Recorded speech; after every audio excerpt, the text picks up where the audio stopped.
సామాన్లు కడిగి ఇప్పుడు ఏమన్నా చెప్పండి. 6 ఏళ్ల పిల్లోడు ఒక జీవితం నాశనం అయిపోయింది, మీరే చెప్పండి ఇప్పుడు ఏం చేస్తారు? ఎలా జరిగింది, మీకు ఎలా తెలిసింది?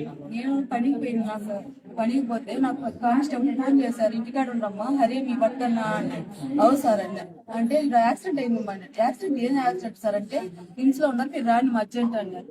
టిమ్స్ కడికి వచ్చేసరికి ఇట్లా పడింది సార్. ఆడ శోభయాత్రలో అట్లా అది బాణాలన్నీ పగిలి ఇట్లా కడుపులో పోయి పేగులను బయటకు వచ్చినాయని చెప్పినారు సార్. టిమ్స్ లో అర్జెంట్ గా వచ్చేసినాను సార్. మీరు ఎప్పుడు వచ్చారు? రాత్రి ఎన్ని గంటలకు వచ్చారు? నేను 8కి వచ్చేసినాను సార్. అప్పటి నుంచి మీకు డాక్టర్లు మాట్లాడారా, ఏమన్నా చెప్పారా? మాట్లాడారు, చెప్తున్నారు. అదేమ్మా బాగుంది అంటున్నారు, ఒక్కోసారి సీరియస్ అంటున్నారు, ఒక్కోసారి బాగుంది అంటున్నారు. మేము చెప్పలేము అంటే అంటారు సార్. వాళ్ళ కొడుకు కూతురు ఉన్నారా? వాడున్నాడు 6 ఏళ్ళ పిల్లోడు. ఇంట్లో పని చేసుకోవాలా, రావాలా మనిషి. ఇంకా ఆయనకి ఎటువంటి ఆధారం లేదు. ఏ ఆధారం లేదు, అసలు ఏమి లేదు. అప్పుల బాధలో ఉంటుంది. మీరు ఎక్కడ ఉంటారు? మాసాపేట.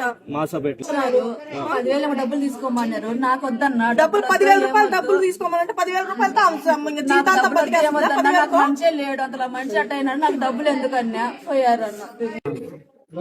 ఈ అబ్బాయి 15 years తర్వాత పుట్టినాడు పిల్లోడు.